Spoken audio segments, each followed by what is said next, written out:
What's up, everybody? It's Chad. We're back again with another episode of Ask Chad Grassy Logic. I'm here with my friend Matt and Veronica from The Plug and from High Maintenance as well. They got a couple of things going on, and we'll explore that here in a second. But thank you all for joining me this week, and thank you both for joining me today as my guests. It's great to have you both on finally.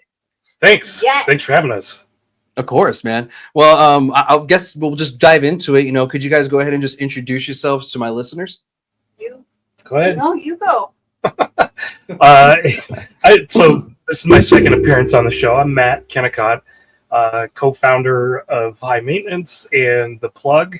I've been out there advocating and working on cannabis policy for years, since about 2006 when we had the first medical bill, and since then I've been working on the policy side of things and fighting for legal cannabis in New Mexico for a while now. It's good to be back here. Nice. Thank you. Go ahead, Veronica. Yeah, I'm here on the farm with Matt with High Maintenance. I more or less, though, take care of wholesaling our products as well as a bunch of different brands all over the state. Yeah. Nice. Well, thank you guys. I appreciate the intro. Well, we'll all that later. It's a lot. She's in a supervisor role right now. I'm the boss. Like, just to put it really simple, the boss. Everyone knows that here on the farm. So That's right. Is that what the green bandana means? Yes. Exactly. Well, thank you both again for joining me. It's going to be a great episode today. We got some bunch of good topics to talk about. But first, let's go back to y'all's beginning. When did you guys first get involved with cannabis yourselves? And you can answer whichever one you want first. I've been consuming for a long time. On the actual policy side of things, like I said, 2006 Linen, Air, and Compassionate Use Act, when we had the first medical bill introduced. New Mexico medical dates back further than that, as we know, but I've been working on it since about 2006. Under Governor Martinez, I worked a little bit on expansion under the Department of Health. When I say a little, it was just a little expansion. But when this governor came in, I was on the task force as a policy researcher and writer. So it helped research and bring together some of the best practices from other states, which eventually became the Cannabis Regulation Act. So from there, I had Weeds Cannabis Consulting, where we licensed about a quarter of the state, and we've conducted tons and tons of compliance visits across the state in hundreds of facilities. Still do it to this day under High Maintenance. And then a couple years ago, we had the chance to buy the farm that we're on, and we've got a cannabis grow here. We've got really a co-op that we've set up with a couple of other farms. And this year we're working on expanding the actual money-making operation to commercial vegetables and eggs and things like that. So we're building a money-making farm, not just a cannabis farm. That's Orchards, great. some bees, chickens, possibly goats, like the whole everything. So it's going to be a farm, it's the kind of farm I think of, like of the farm of the future for cannabis. It's not just cannabis; it's a whole farm. It's a farm ranch kind of style thing, and it brings a bunch of things together. And I like that. A lot of other farmers do that too. That it's not just their crops that they have other things too. This just so happens to be something that we consume a different way than other things. So it's a great way to get the next generation interested too, because growing cannabis is cool, growing vegetables not so cool, but if you have one, might as well do the other. Yeah. And growing vegetables is very important. We need future farmers, to grow the vegetables we eat. They're not made in a factory. It's Not yet. Not yet anyway. Yeah. They're not 3D printed yet. Give it time. They're trying that with meat, but I'll resist that. Dude, that scares the shit out of me. I'm not going to lie, It's like, do you want some printed tilapia? No, thank you. That sounds like when I was a kid, they had like this monster candy thing. You had mixed a bunch of things together. And you made it. Yeah, it reminds me of that. I'm like, no thanks. No monster meat, thanks. Yeah, I'm good on that. but again, we'll see what happens in the future and all that. But we'll get back to the episode. But yeah, that's great. I was more or less wondering, your consumption wise, when you first got involved with cannabis, like what really did you have a different mindset at it, like when you were younger? Because I know I had a different idea until I started educating myself on it. So I was brought up around it. My mom and dad smoked when I was little, and actually, I didn't even realize that was weed or cannabis till I was older, and I had a friend come over and they're like, "Oh, your mom smokes weed," and I was like, "No, she doesn't. She rolls her own cigarettes." That's what I was told, was they were custom cigarettes. So little me, I've been around it my whole life. Probably the first time I tried it, I was probably like 4 or 5 years old, stole it from my mom, kind of thing. I don't remember. It's always been in my life. So oh man, probably not always in mine. I've been consuming since high school. I mean, we used to hotbox one of my buddy's dad's pool rooms. So, you get a big pool with a lot of humidity, and you try to hotbox that. That's makes for a long afternoon and night. Yeah, it does. Did you do it out of the can? We've smoked out of everything: cans, bottles, fruit, whatever, you name it. Consuming back then, I don't know. You do it because you think it's cool and it's good. But eventually, I kind of sunk into it being more of a medicine and helping with certain things. And trust me, I love to just smoke to get high. But I'd say somewhere around my late 20s or early 30s, I kind of graduated to using it more medicinally. He's getting old. I know that feeling, man. My doctor reminds me all the time, "You're getting old, Chad." I'm like, "Thanks, I appreciate it." She reminds me. Yeah, women are really great at that. Yeah. Just for the record, right now I'm technically 1 year older than Matt, so I'm wiser for a couple weeks. Anyway. So you're wiser and he's old. Okay, I get it now. Yeah. So then we'll be the same age in a couple weeks again. So. Yeah. Oh man, that's funny. Well, I mean, when's your birthday? I was gonna ask. Yeah. Mine May 19th, middle May. Oh, yours is coming up. Yeah. Mine was Sunday. So. Oh, it's Sunday. Oh wow, your birthdays are kind of close. Mm-hmm. Yeah. I'm 3 weeks older. I have so much more experience on this earth, so that's why I'm the boss. Oh, okay, got it. Yeah, 3 months makes a huge difference. So, but how did you guys meet? That's a question that I always wondered. Because I don't. Have you guys been together for a long time? How did this happen? We met in 2017. We were actually both Uber drivers. And there was a group that used to always meet up, when a concert was going on, people would drop them off and then come hang out till the concert was over.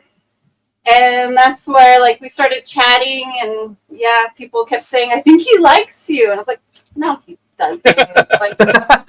No, white boy, no. And after a while, he kind of grew on me, I guess. So it's been 6-7 years. Something like that. Wow. Longer than that, but yeah. Oh, I'm the one that's bad with dates. We don't have an anniversary or anything, so that way I can't forget it. If we don't have it's her forgetting, not me. So the date? Yeah, I do. You do? Oh, yeah, I do.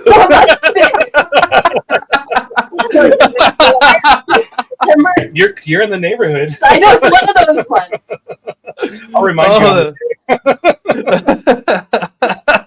We got a great reveal right now. I think we're a little reversed in this relationship. Oh man, I guess so. That's hilarious. It's good comedy. I'll give you that. It's like movie comedy. Right? So along the lines, of meeting and everything, what really sparked you guys to start the plug?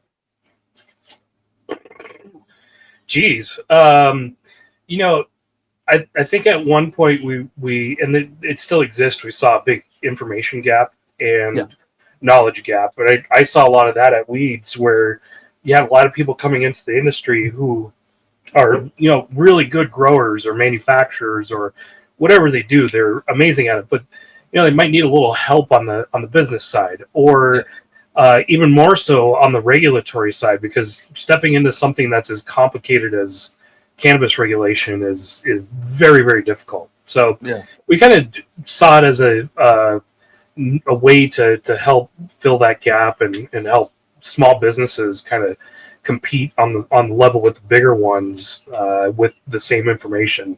Really, that's kind of where it was born from. Yeah, we were able to see those huge gaps like ourselves, and like we knew kind of how to help fill them. So when we got the farm, we told ourselves like we're gonna dedicate part of our time to helping small businesses.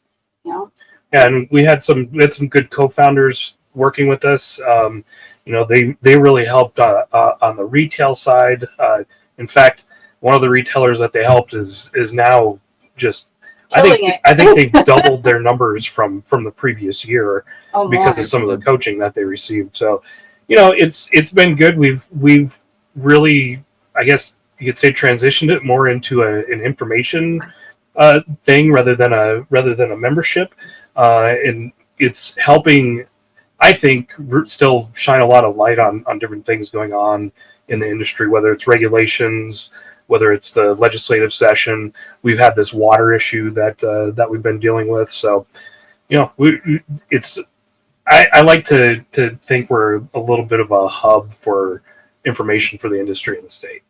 Yeah, and to be honest, we piggyback on each other a lot. Mm-hmm. If you guys watching my content have noticed that you'll see my stories will reflect theirs sometimes, or I'll share theirs, or vice versa. We share each other's information, and that's how this works. We're really busy, and I can't push out the information, so I'm like, Chad, let everyone know.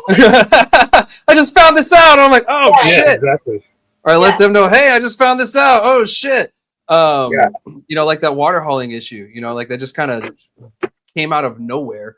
And you guys are helping on that as well. I'm actually going to be in Albuquerque Friday for that meeting with them and everything. So that should be a good time. Yeah, I'll be there. Yeah, cool. All right, cool. We'll be up there and everything. But yeah, it's great people. They make sure you follow them. Make sure they tell you guys all their socials and stuff like that before we move on to the next stuff. But we have more things to talk about. I just wanted to mention that. Yeah, great people. And you will see their content on mine and vice versa because of the fact that they're probably one of the more accurate people in the industry when it comes to information that, I can trust, because there's some people when they put things out that I'm like, but we can already do that. Yeah. Well, and I would say too, information sharing is important because, as we've seen, we've got some people that are way out in the middle of nowhere, and their only real contact with the rest of the industry, the community, is through social media. So I think sharing far and wide is beneficial for everyone. And we put it out there to try and help. So and even with like this border check issue thing too, we've all been tackling that one, and that one it really affects us mostly in the South, but essentially it affects the whole state at the end of the day. Like we've lost so much money in it, and we'll get more into this later on in the episode. Of course, this is like our other topic of the day. But I just wanted to mention that too, that they were key in, helping with this whole border patrol issue thing. And, of course it's still ongoing. We haven't solved it yet. There's no fix looking in sight either, but we'll see, hopefully something happens.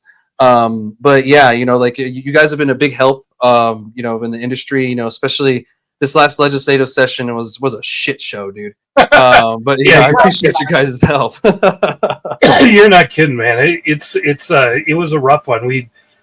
And I think the number one priority, the cannabis excise tax, was completely overlooked. And next year we're facing down another increase. And I can almost guarantee you that they won't bring it back down to where it was this year. So, that's going to be a big fight.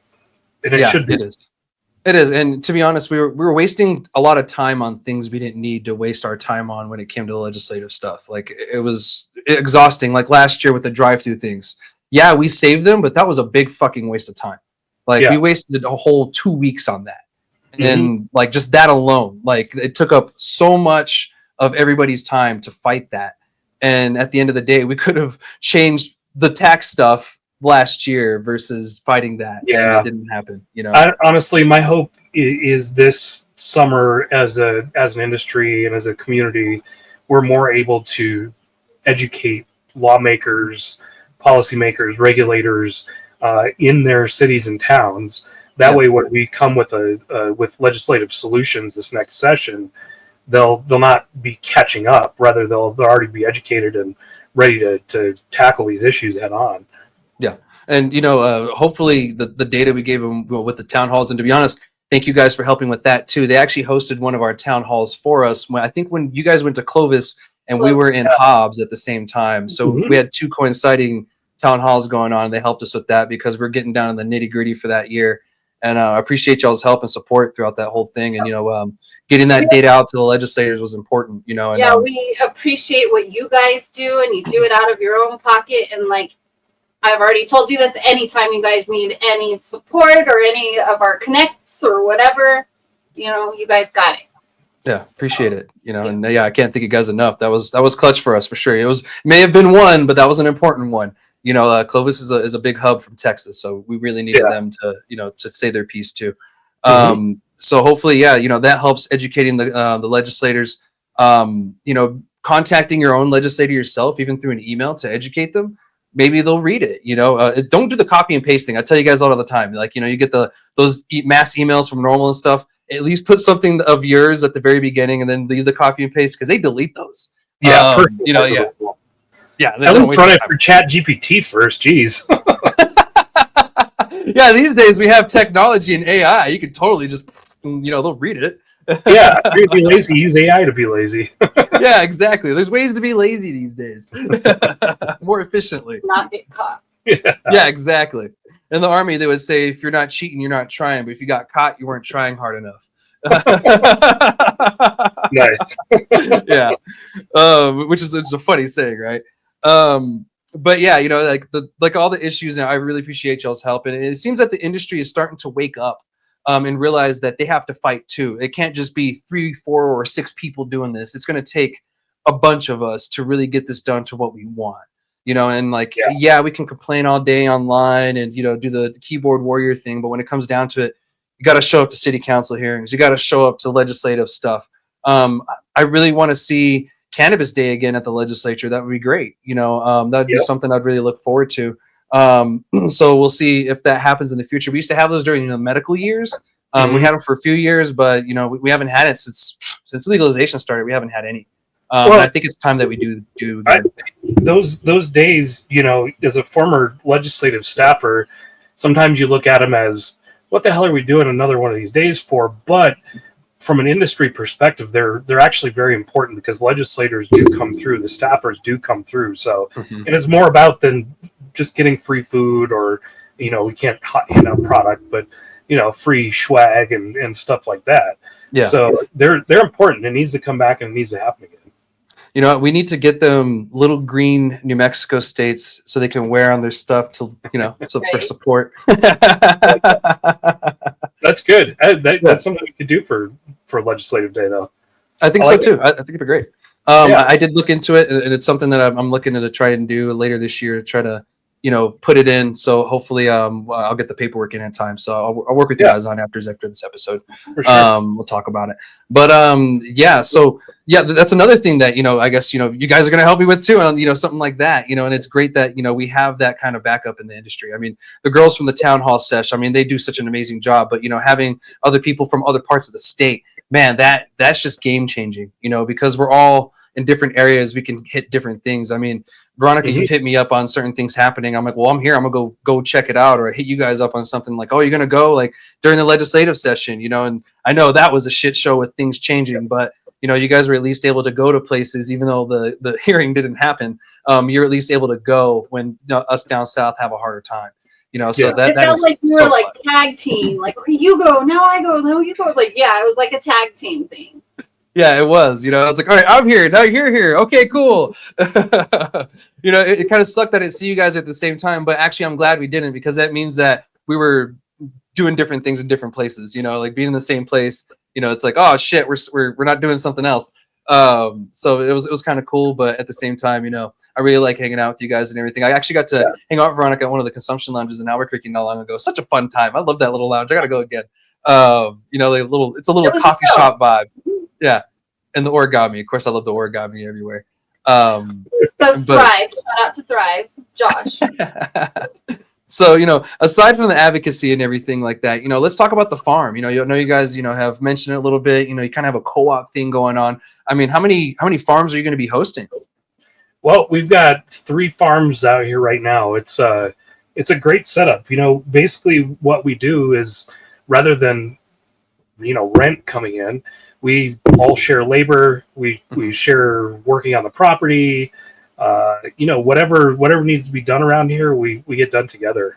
And everybody's got their own company, so they're entitled to their own profits on their own product. But it makes for a good working situation, because it's helping transition folks into the legal market, as well as establish their own businesses. Eventually, what we want to see is have our friends that are here now move on to their own thing, and maybe we bring a couple of other members of the co-op on once those folks move on. So Nice.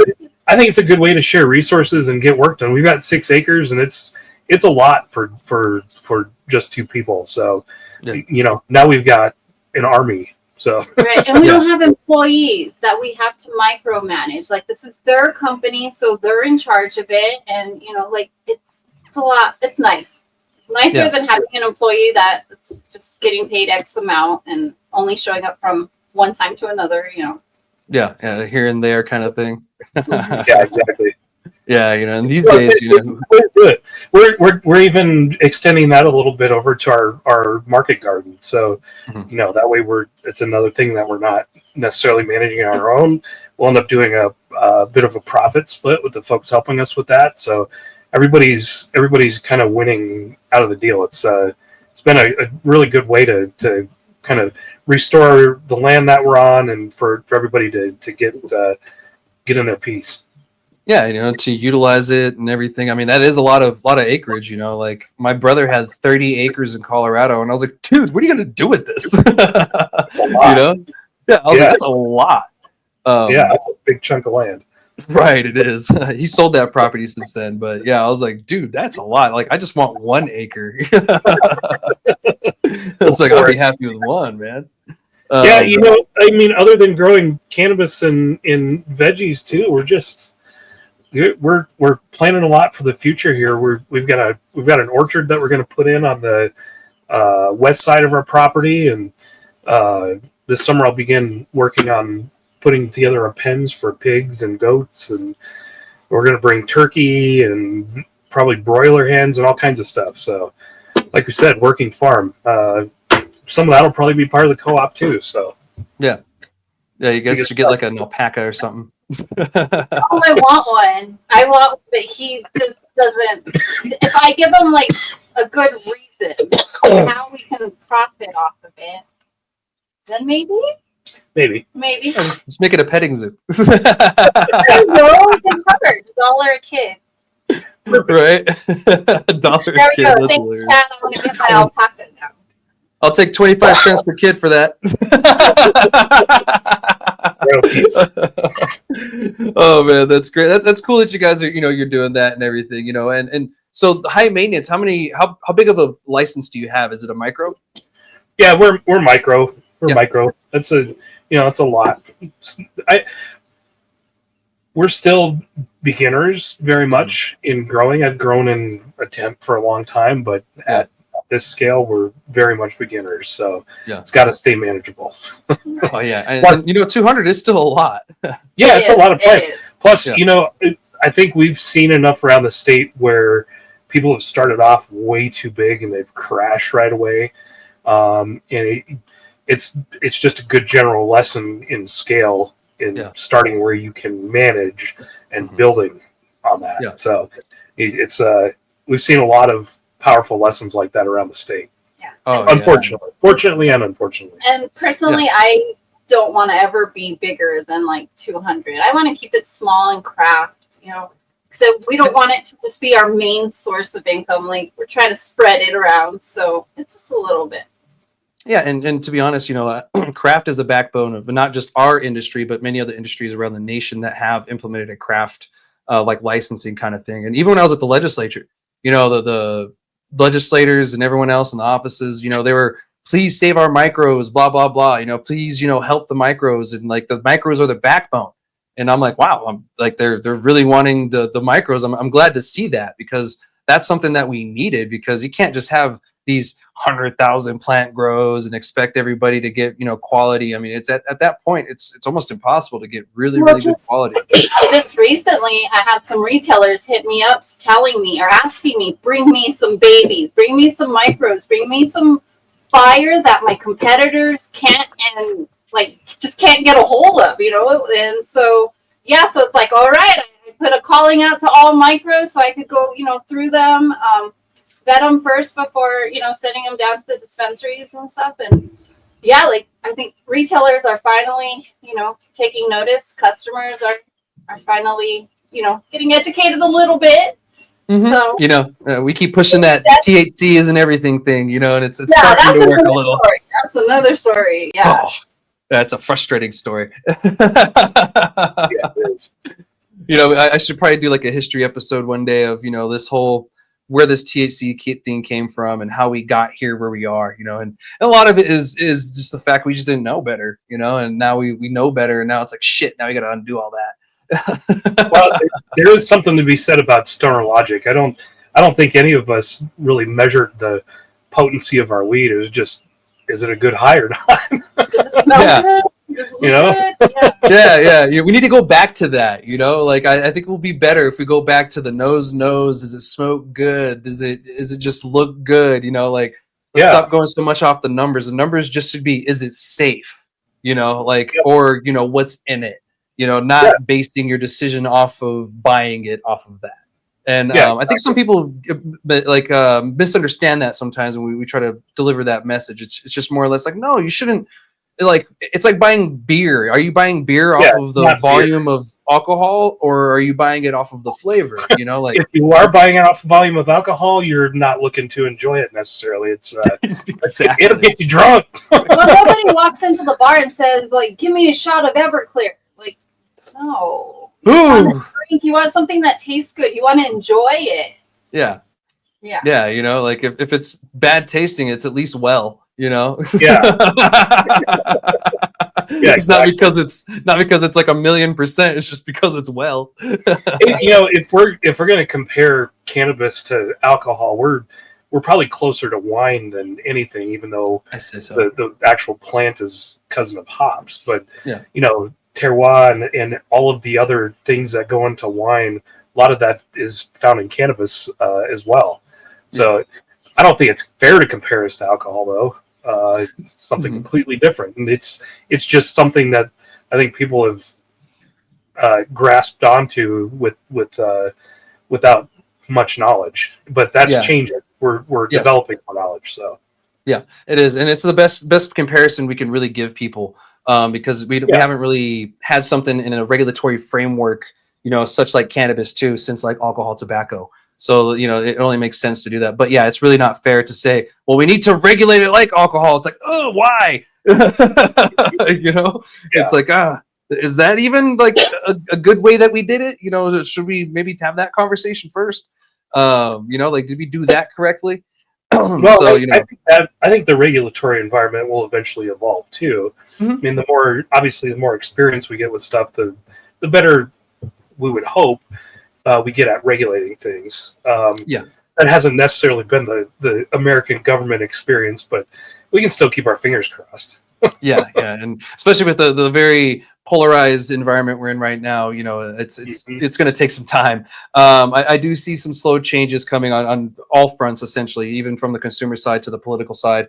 This year passing psilocybin with literally no effort, essentially, was one of those signs that they're getting it, because seeing some of the most conservative Republicans in New Mexico be a sponsor of that bill and then almost cry on the floor when he talks about certain stories and stuff, it blew my mind.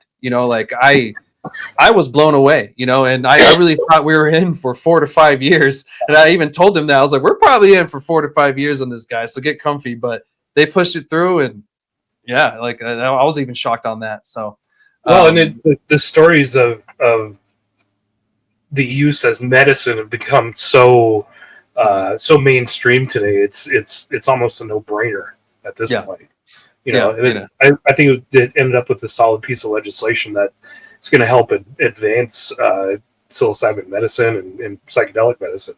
It's awesome. I think so too. Yeah, I do too. I think it's amazing. You know, like my veteran buddies will be able to benefit from this. You know, and you know many other people in New Mexico. We're the only third state to do this, so I mean, you know, sky's the limit really. And I think we're taking a safer approach than we probably would have if we did this maybe 10 years ago, 15 years ago.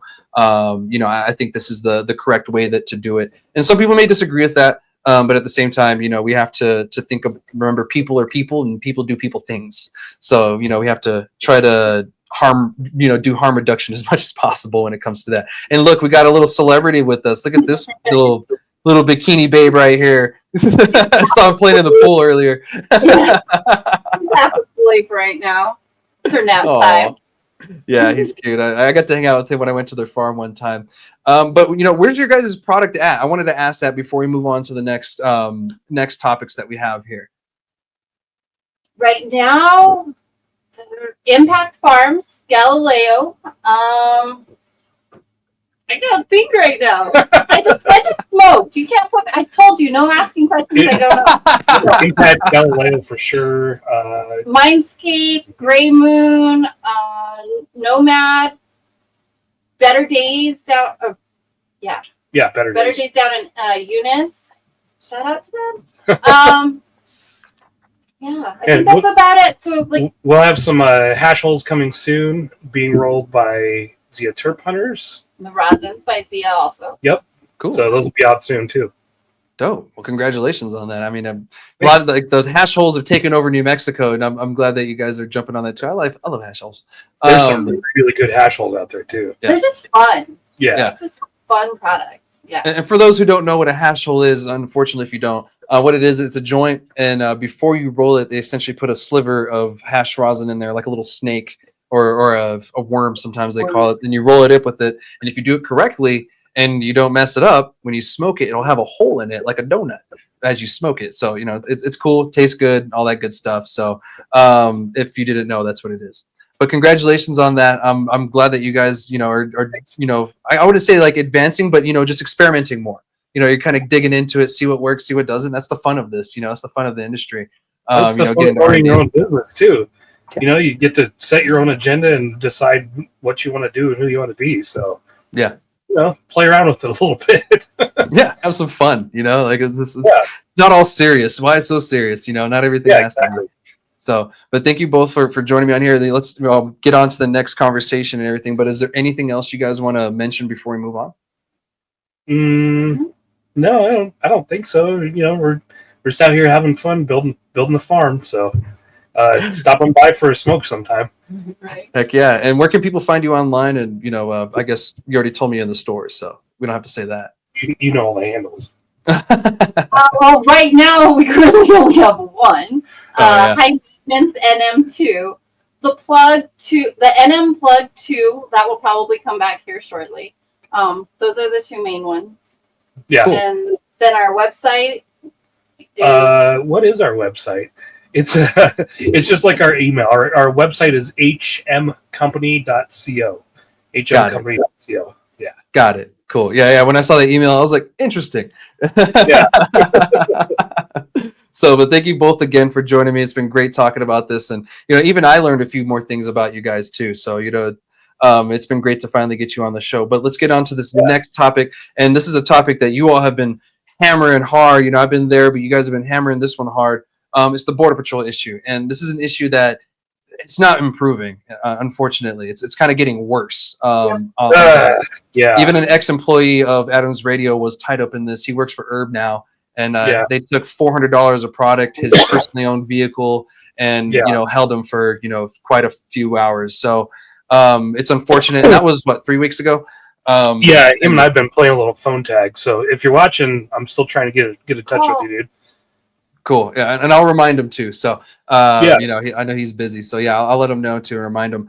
But yeah, you know, like, it's unfortunate that this is happening to us. If you guys don't know what I'm talking about, so New Mexico, I think we're the only borderplex in the whole nation. So we have 2 states and a country all touching together, and you know, a bunch of cities close to the border. You know, where I'm sitting right now, we're about 30 miles from the Mexico border itself. My hometown, Alamogordo, is about 70. So I grew up in southern New Mexico, and I'm used to living in the borderland. It's never been anything crazy to me. Even during the wars of, the Juarez wars with the drug wars, like in 2006 and 7, like I never really feared. I mean, we didn't go to Juarez to party anymore, but, there was really not much of that fear. So it's unfortunate that this happens. But every direction that you go in Las Cruces, north, south, east, or west, you're eventually going to run into a border check. And they're inland border checks that aren't near any port of entry. You haven't left the country or anything. These are just border checks that are like a secondary to the one when you come into the country. Now, another thing that they do is they set them up sometimes in north of Las Cruces in Tier C, and they'll set up a third one. So essentially a second inland border check on top of the first one. And so what they're doing is they're actually confiscating like people's vehicles, cannabis product from the legal cannabis product from New Mexico and everything. That's been going on for about a year now. Before that, they were kind of hands off and really not messing with us. But, as of last year on Valentine's Day, they've been just really vamping up more and more and getting worse. And so they also seize any cash you have on hand, and any checks, they will cash them. So cancel them immediately if that happens. They've cashed one so far. Oh my God. So a little bit of a timeline on this. So Chad, you mentioned that the first seizure was last year on Valentine's Day, and since then things have definitely escalated. Last year there were a couple of seizures where personal vehicles were seized at a checkpoint at the US 70 checkpoint outside Alamogordo and White Sands. Since the start of last year, we're now up to a retail value of $1.6 million that's been seized, either in product, either in flour, carts, edibles, in cash. So they've put a hurting on these companies in southern New Mexico, and honestly, it's kind of created two different markets in a lot of ways, because there are operators now that will not leave the southern New Mexico and Las Cruces area. So they're kind of stuck down there, and then you have everything else. Yeah. So it's created some chaos there.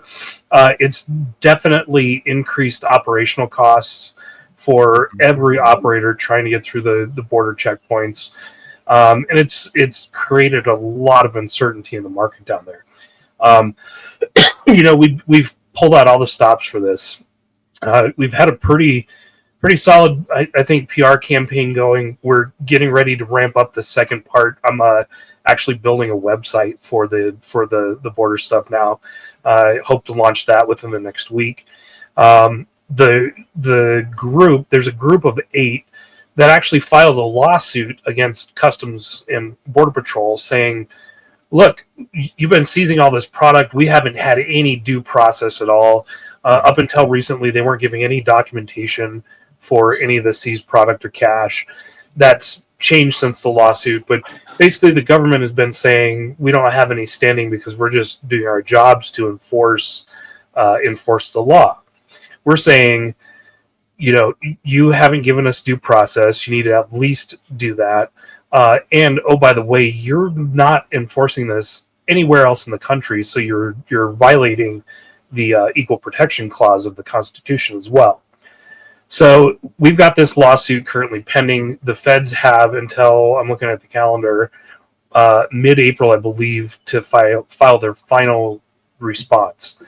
We'll see what happens. If the court takes our arguments, that means we move on to the next phase, which is discovery, which I would really, really love to get into in this case, so we can see more of those government records and decision-making process.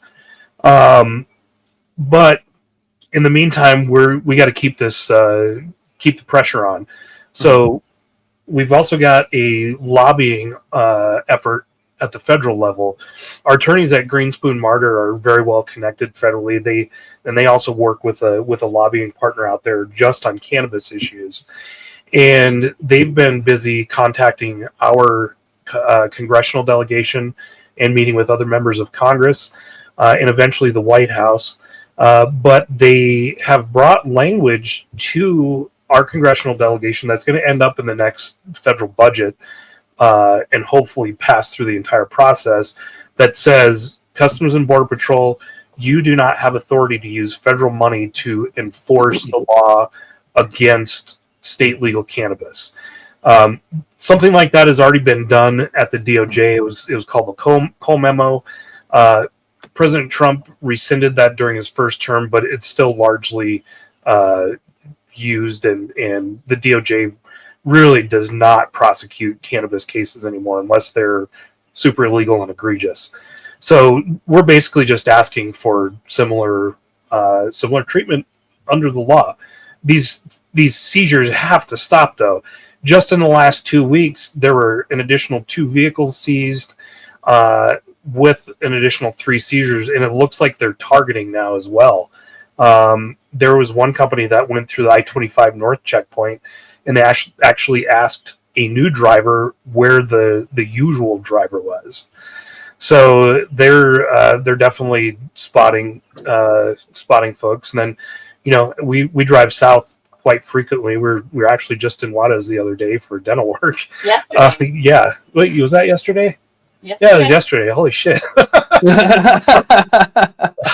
We're all over. Yeah. So we noticed that the Tier C, the Border Patrol checkpoint north of Tier C was open in the morning when we were heading south. So they're doing some of that now too. So it's a heavy issue. I don't think there's any real end in sight necessarily, at least in the immediate future. We're definitely working on a lot of solutions and trying a lot of things. I don't know. We'll see what happens. Also looking for some big influencers who are looking to get behind it. Yeah.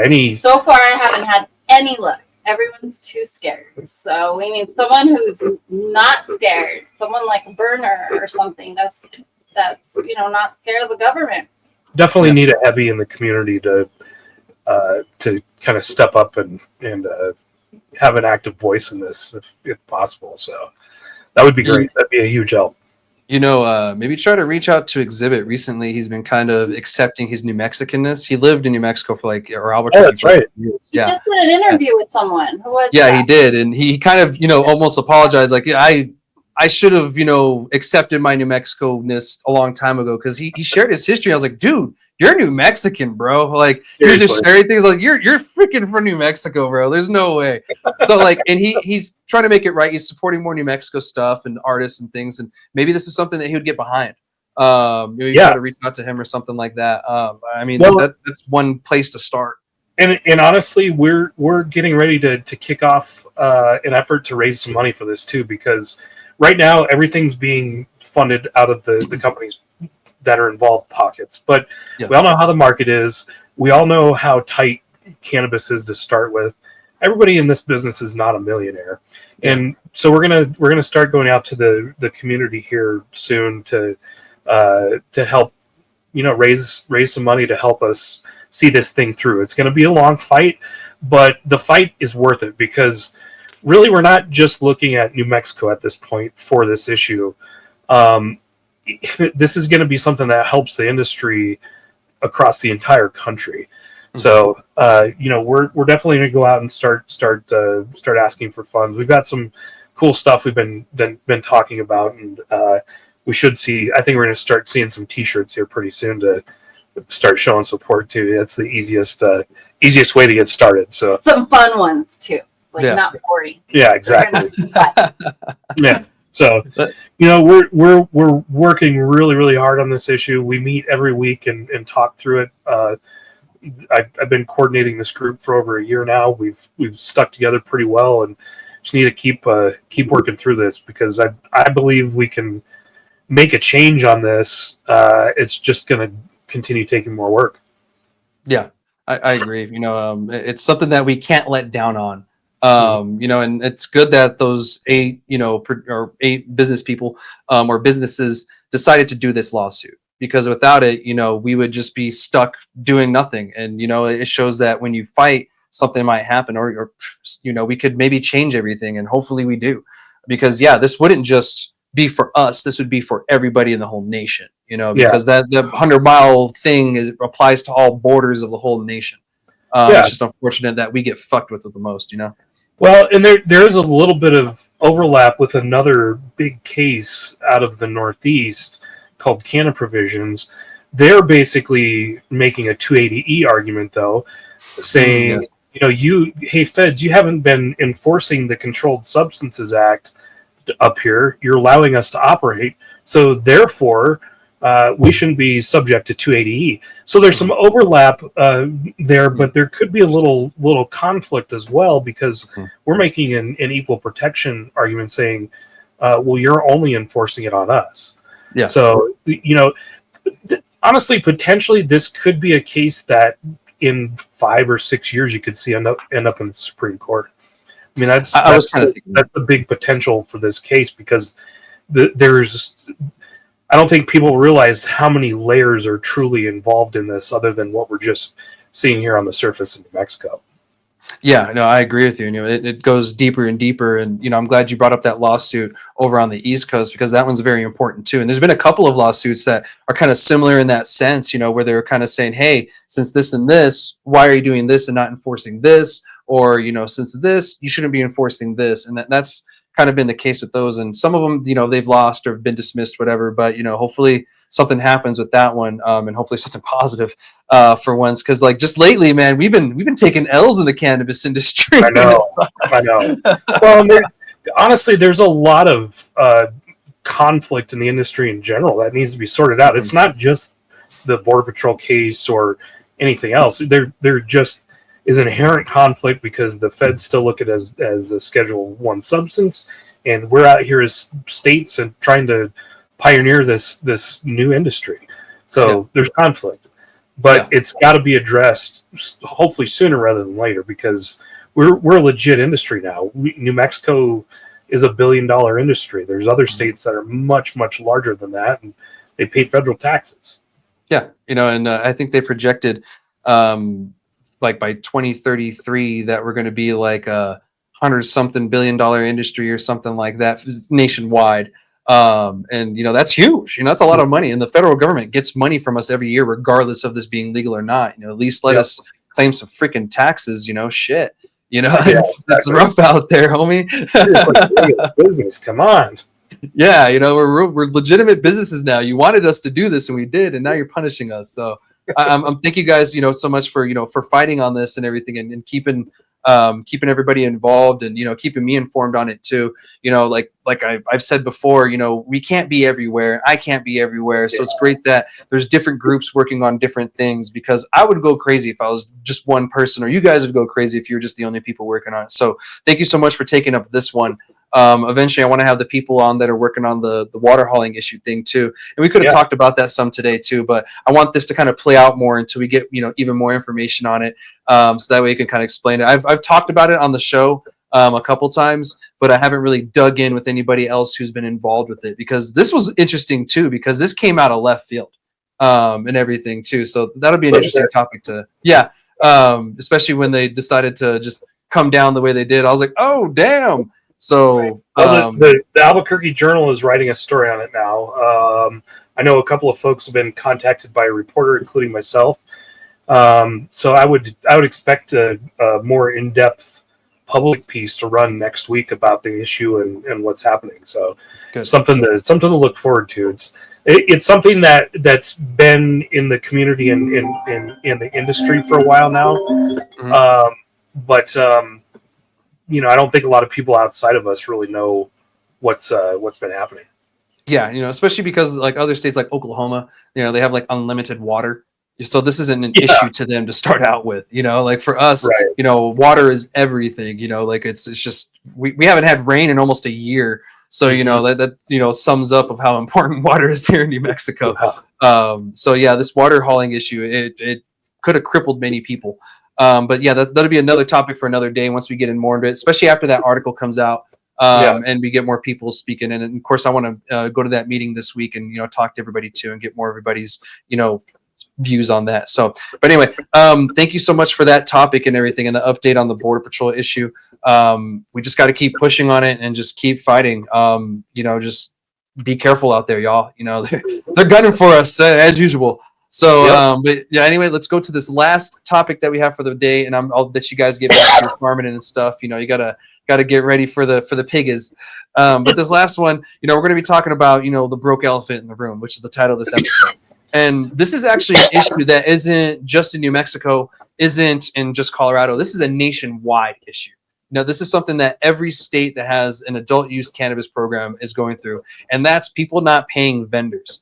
And now also people not paying just their bills in general. You know, even testing facilities are in on this too. So recently, you know, for years, I've been getting people coming to me, DMs and stuff like that. So-and-so doesn't pay their bills. So-and-so owes me this much. So-and-so owes that much. And some of this stuff goes up to tens to thousands to hundreds of thousands of dollars that people owe. And that's unfortunate. And to be honest, like, it's getting to the point where it's a problem. And like I said, it's a national problem. And here in New Mexico, it's to the point where it's like, God damn it, Bobby. You know, because it's so frustrating that it's this common to run into, you know, like it shouldn't be. And I mean, you guys can, you know, give me your explanation. You don't have to say names or anything like that, but I'm sure, you know, you've had your own experiences on, you know, this stuff too, you know, and I know Veronica's been dealing with it for the past couple of days now, but, you know, if you guys want to, you know, share your story and everything, you know, please, by all means. Or no, it's just really sad that some of us have to go to those measures. And yeah, I don't want to be the mean one. I really don't. Like, but if someone has to come up and start outing these people, because soon it's going to start putting businesses out of business if it hasn't already. I had a little micro just yesterday or last night tell me about like 3 accounts that went unpaid, and then those dispensaries closed shop. And those amounts aren't a couple $100s. They were, you know, $4,000, $7,000, and for a little baby micro, that's huge. Mm-hmm. And yeah, COD guys, COD every single time. So this doesn't happen. You know, this doesn't happen. It doesn't have to happen. Yeah, and it's not just retailers. You know, it's manufacturers too, not paying for testing labs or paying out their splits, or growers. Growers not paying contractors that came out and built their farm. You know, we hear it all. It's across the entire industry, not just, you know, one section. Yeah. Yeah, there've been articles on California, especially because there's multi-millions of dollars there that have gone uncollected. So, I don't think New Mexico will get to that point, but we gotta lose that street or trap mentality and start acting like business people, because we are. If we want to be treated legitimately, we need to act legitimately, and that's not a good way to act. Yeah, no, it's not. And I've even been a victim of it, you know, even with like a split, you know, someone wanting to get more than what they're entitled to. It's like, we already gave you your split. Like, what more do you want? And you already dug into one of our jars that you weren't entitled to, you know, like, what more do you want from us? And we gave you free work, you know, like washed over like 100 pounds for free and didn't get anything from that. Like, what do you want from us? You know, like, and like, sometimes I don't get that. And I'm like, you know, like, what the hell? So, or as a grower, you hand over product and like have to trust that the manufacturer is, you know, telling you the truth. And sometimes, you know, they'll change the whole deal on you. Once product is in their hands and it's BioTrack, then it's, oh, well, we're going to do it this way, by the way, you know, and it gets ugly. Yeah, you know, and we've all had to learn lessons. I've learned lessons myself too. You know, even recently, you know, we all learn lessons and everything. But if you guys don't know what we're really talking about, a lot of the vendors sometimes, we'll just give an example. A retail place will put an order with some grower. You know, he got 10 pounds, and he told him, "Hey, we'll do net 30. So, you know, I'll try to pay back in 30 days when I sell this." 30 days comes, nothing. 60 days comes, nothing. It goes on and on and on for months and months, and the grower never gets paid for that 10 pounds. Maybe that grower is a micro. He needs that money to get by, never gets paid. But that retailer made all the money, never calls the guy back. And really, there's no way that we can really go after these people other than suing them. You know, there's no standardization on how to deal with this. There's nothing in the law that changes anything in the license or forces them to pay. So there's this little hang up and weirdness that's going on that we don't know what to do, because this is every state. And that's the unfortunate part, is no one's fixed this issue yet.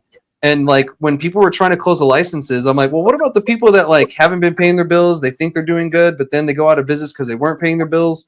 Then we have no one to take over that spot. You know what I mean? Like we're still haven't figured out all our little hiccups that we have, the little nuances like this, you know, and this is something that no one's really talking about. And, you know, the fact that you brought it up, maybe more people will.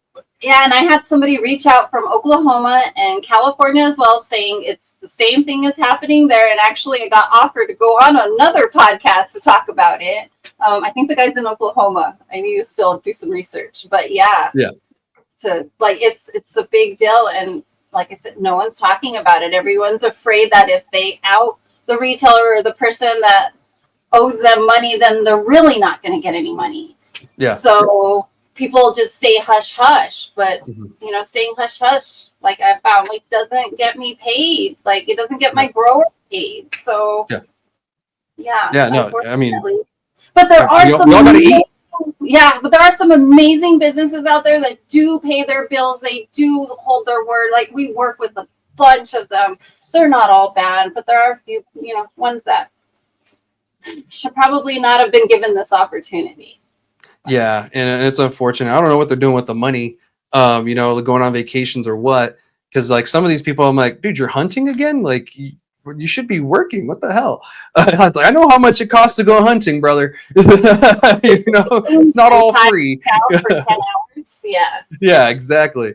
But you know, like it's unfortunate that this is happening. And like I said, and you know, there's even been videos. I think last year a video appeared, and I think this company was here in New Mexico for a little bit. And I think the CEO was talking about like, yeah, when we buy from these little baby businesses and we don't pay them back and they go out of business, well, we just made 100% profit because we don't have to pay them back, you know? And like, that pissed me off, you know, because it's like, dude, what the hell? Like, you know, you're doing this on purpose now is what it seems, you know? This wasn't a misunderstanding. This wasn't, you know, something happened and things had to change. It was just you not giving a shit, you know?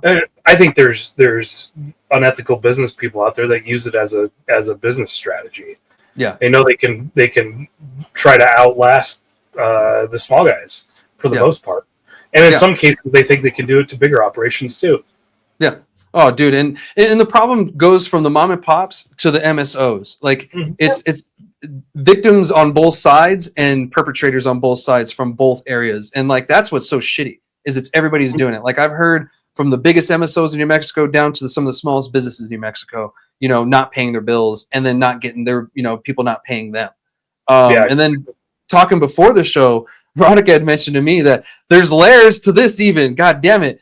So even on the testing side, she found out that, you know, there's a lot of people that weren't getting paid too. So now we have, you know, a lot of producers and manufacturers and stuff like that who aren't paying the testing facilities on time and everything too. Like I get it, it's expensive.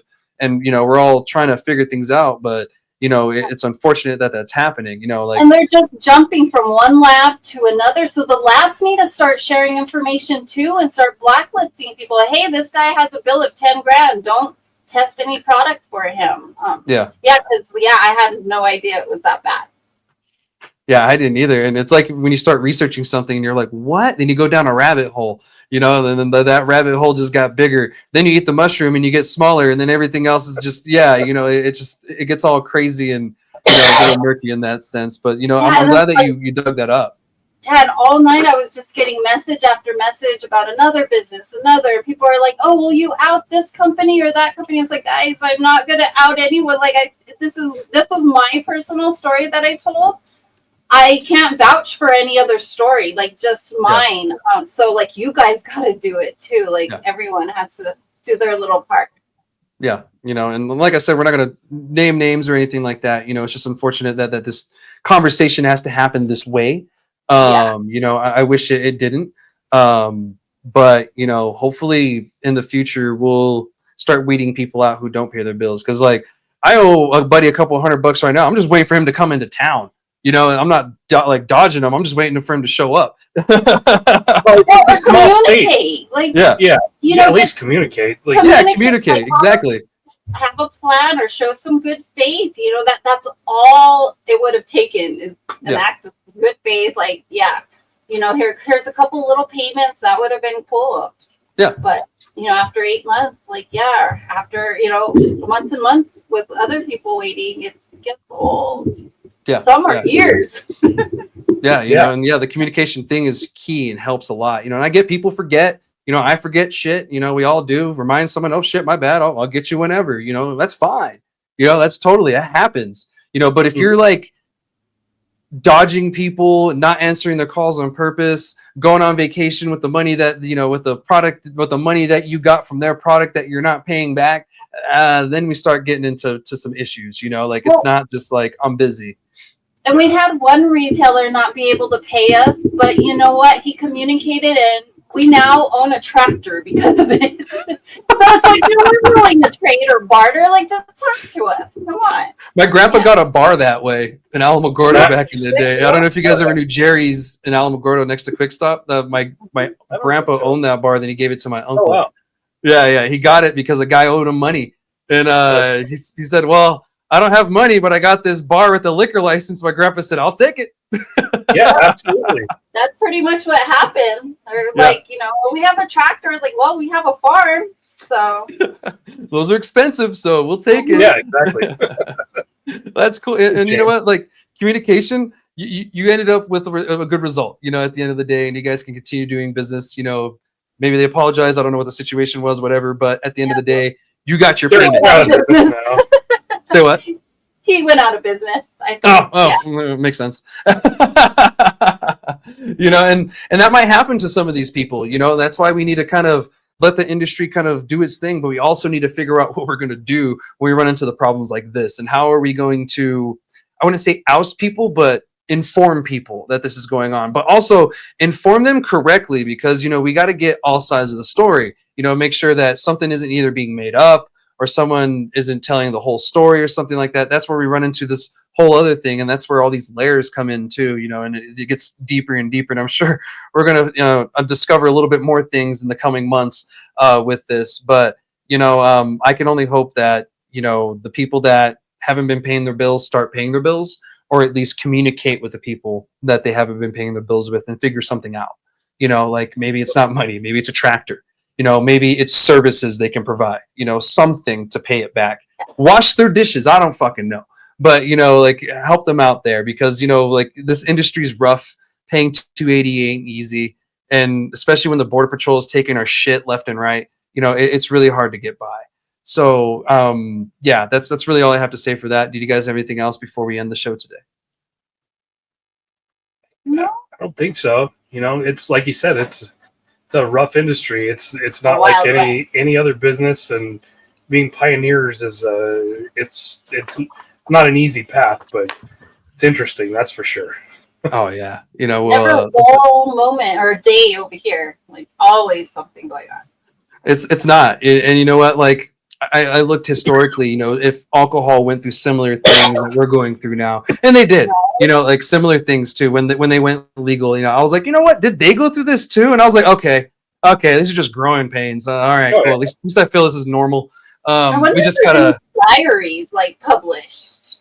I don't know, and we need to do a better job on the cannabis side to have that available in the future for the future generation. Because I'm sitting here wondering that when I should have known that. The struggles. Is it Ken Burns? Did Ken Burns do the documentary on alcohol in America? There's a really cool docuseries about called Alcohol.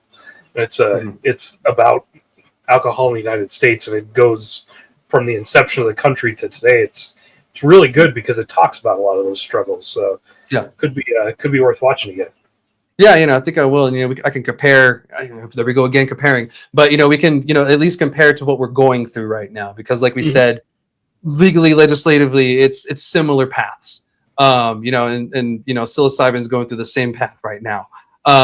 So, we'll just see. Maybe we can learn from our prior mistakes, and maybe we'll see that, okay, this is just a normal thing. Or maybe I'll get an idea, or we'll get ideas to how to solve this issue or how to address it, through what they did in the past. So, but anyway, thank you both so much again for joining me today. It was such a great conversation. Thank you for the updates and everything. Make sure you guys give them a follow. If you're not sure, you'll most likely see their stories on my story from sharing and stuff like that with everything going on in the state. I'll try to keep you guys updated as always. But like I said before, don't forget to like, subscribe, whatever you got to do to stay in the know. All right, guys, I'll see you next week. Shoots. Thanks. Thanks, Chad.